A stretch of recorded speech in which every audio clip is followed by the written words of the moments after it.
On est bien là. Ouais, je tourne pas en intérieur cette fois, je suis pas chez moi, je suis en semaine de tournage et c'est pour ça aussi que je vais pas parler très très fort parce qu'en fait ça tourne juste vraiment là-bas. Donc on va éviter quand même, ce serait con de... que je me fasse virer. Salut personne, bienvenue dans cette nouvelle vidéo et on est là pour le récap film et série du mois de mai. On va commencer d'ailleurs par Civil War, le film, voilà, le dernier film de A24, un énorme risque parce que c'était un film gros budget pour le studio d'A24. Je suis allé voir le film avec un peu de réticence, c'est-à-dire que vraiment en termes de mise en scène, ça avait l'air d'être assez dingue en termes d'explosion, en termes de ce que ça allait jouer avec une guerre civile. Ouais, ça a l'air bien mis en scène, mais est-ce que ça allait raconter quelque chose ? Et en fait, c'était plutôt dingue. On parle très peu de politique dans le film. Mais pas du point de vue auquel on pense. On pourrait croire que waouh, ça va être un film qui va parler vraiment de division au sein des États-Unis. En plus, il y a un truc vachement intéressant à faire avec le Texas et tout. Et en réalité, il va pas jouer de ça, pas de cette politique-là. En réalité, il va parler que du point de vue d'un journaliste dans la guerre. Le film joue vraiment exclusivement du point de vue qu'on peut avoir nous sur les journalistes, sur l'horreur qu'ils peuvent voir, l'horreur qu'ils peuvent en soi commettre aussi, par leur non-action. On va te montrer toute cette palette du métier journalistique et surtout du journaliste de guerre et ça n'oublie pas d'en faire du cinéma. C'est que c'est fou, le film est complètement dingue. Oh là, ça s'active là-bas. Civil War, ça a été une énorme claque, avec vraiment ce côté pris par les coups de feu, pris par cette peur, pris par ces personnages qui, on apprend à autant les apprécier que le détester. C'est vraiment un film qui va être simple, c'est pas quelque chose qui va te parler de la complexité absolue du milieu journalistique, il va te parler de la complexité d'une guerre, mais il va te parler de la complexité à ces personnages de rester humains, de rester droit dans leur bottes, de rester dans des valeurs qu'ils auraient peut-être choisies. Beaucoup de simplicité et en même temps beaucoup d'efficacité. Et c'est vraiment bien foutu pour le coup. Voilà, c'était Civil War. On va parler aussi de Borgo. Borgo, ça se passe en Corse, d'après mes souvenirs. On assiste au début du film à une sorte d'exécution dans un aéroport. On pourrait croire que c'est comme pour juste mettre une mise en contexte de ce qui peut se passer en Corse. Et en réalité, en fait, tout le film va parler de cet incident-là. Et le film est plutôt intelligent sur ça. Il t'y mène petit à petit. Après, tu comprends où on va venir. En fait, tu sais même ce qui se passe avant que ça se déroule. Et il y a quand même des répercussions que tu ne savais pas. Le film est bien construit en termes de scénario. Et moi, c'était toute cette mise en scène de l'aéroport. Au bout d'un moment, on le connaît par cœur. Et il va quand même réussir à te le filmer dans des petits recoins, des zones que tu pensais pas. Le film se réinvente assez souvent dans sa mise en scène. Je vous parle souvent de l'aéroport parce que c'est vraiment tout ce côté aéroport qui m'a vraiment bluffé dans le film. Mais le film ne s'arrête pas là. On va dans un centre pénitentiaire. Ça va tourner. Très très malin. Bien construit. Vraiment très très bien construit. L'homme aux 1000 visages. Alors l'homme aux 1000 visages, c'est un documentaire. Et putain, je crois que c'est un énorme coup de cœur.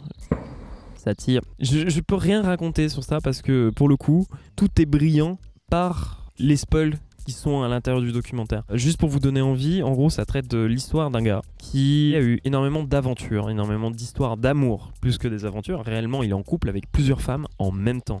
Ça va plus que 2 personnes, ça va plus que 3, ça va plus que 4 personnes en même temps, c'est une dinguerie. Et on raconte ce profil à travers les victimes en fait de ce mensonge. Et le film amène une vengeance, petit à petit. Il crée une vengeance à travers plusieurs spoils que je ne peux pas raconter parce que ça va briser l'humour qui va amener cette scène, ça va briser aussi de la surprise. Je peux rien vous raconter de ce film à part vous dire foncez le voir. Je peux pas trop en dire, mais dans la vengeance, faut pas s'attendre à un truc de dingue. C'est un truc très humble, suffisant. C'est génial. Là, vraiment, l'homme aux 1000 visages, c'est génial. Faut voir ça. Allez, on passe à la partie qui me gêne un peu le moins. Monkey Man, pire réalisation. C'était dégueulasse. C'était ignoble, pas bien cadré tout le long. Arrêtez de dire waouh, c'était énergique, c'était surpuissant, c'était horrible. J'avais envie de vomir. En plus, j'ai pas noté, j'ai rien noté parce que je crois que j'étais agacé du film en sortant. J'avais même pas envie du vent.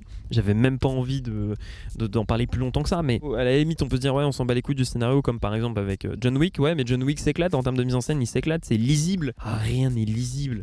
Il y a une scène qui est lisible, mais elle dure pas longtemps. Monkey Man, c'est pas bien du tout. Et on continue avec le mangeur d'âme.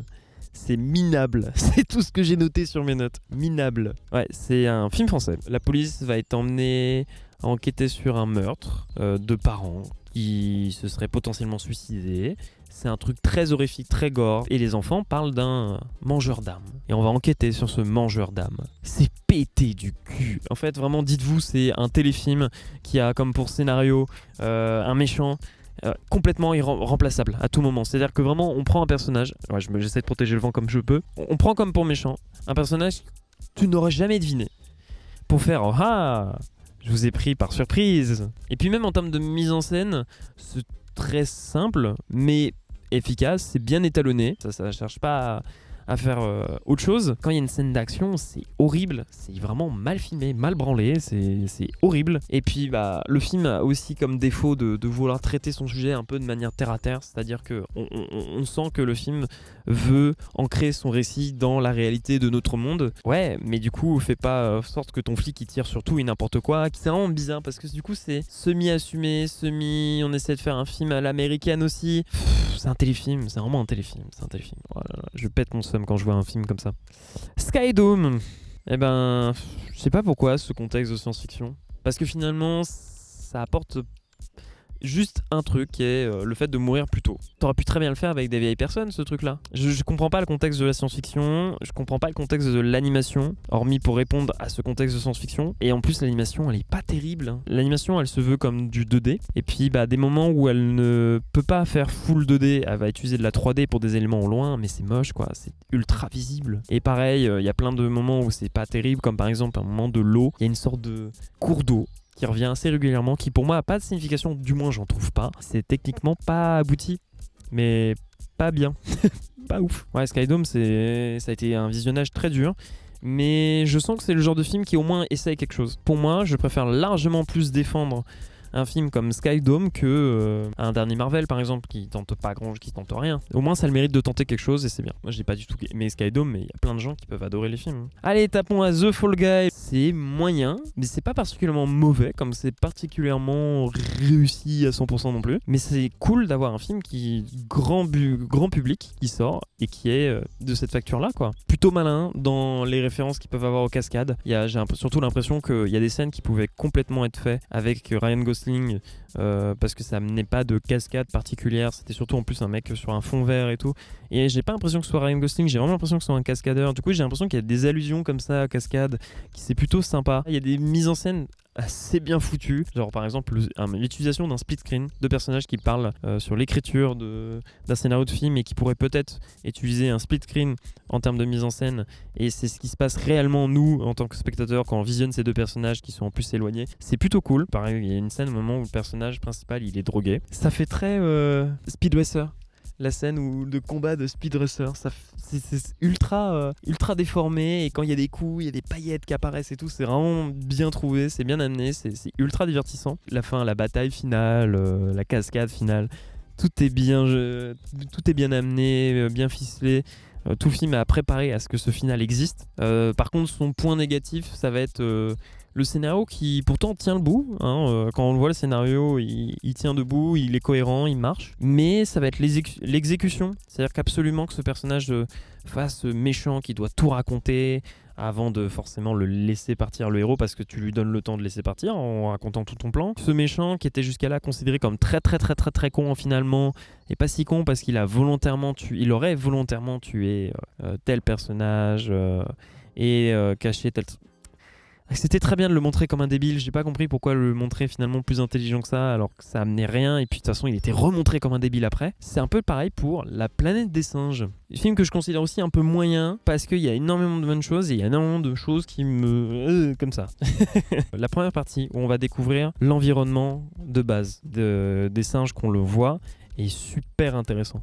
Avec ce personnage qui utilise la nature sans la défoncer comme nous on a pu le faire, avec cette nature qui reprend son droit, avec des bâtiments, on arrive à deviner facilement la ville qui était potentiellement anciennement là. Le personnage part à l'aventure, et pareil, il raconte de super choses, notamment sur la religion. Et puis on a aussi la vision opposée qui va venir plus tard sur la religion, avec du coup cette seconde partie du film, où on arrive dans ce nouveau lieu, cette nouvelle communauté de singes, où on pourrait se dire waouh, mais ça amène encore plein de choses, et en fait ça tombe vachement à plat. Ça deviendra plus bateau. Dans la finalité c'est très cool, même si en fait le film devient moins en moins bien en avançant, notamment cette fin quoi. On sent que ce côté préparation de la suite, ça reste quand même une réussite ce film. Et puis on va passer aux 2 putains de chefs-d'œuvre, hein, ça va être le 2e acte. Ça me fume que ce gars sorte un film tous les ans, d'aussi bonne facture, avec toujours d'aussi bonnes idées. Le film te crée un contexte de film dans le film. Ok, on travaille ça sur tout le long, et au moment où ça devient ennuyant, il te reprend de revers et il te fait un tout nouveau concept en dehors du film. Et c'est génial. Et ça remplit d'idées, ça te reprend tout le temps à revers, tout le temps. C'est comme ça que je peux vous définir le 2e acte, parce qu'encore une fois, j'ai pas envie de vous faire spoil, je vous laisse la surprise. 2e acte, c'est fou et on attend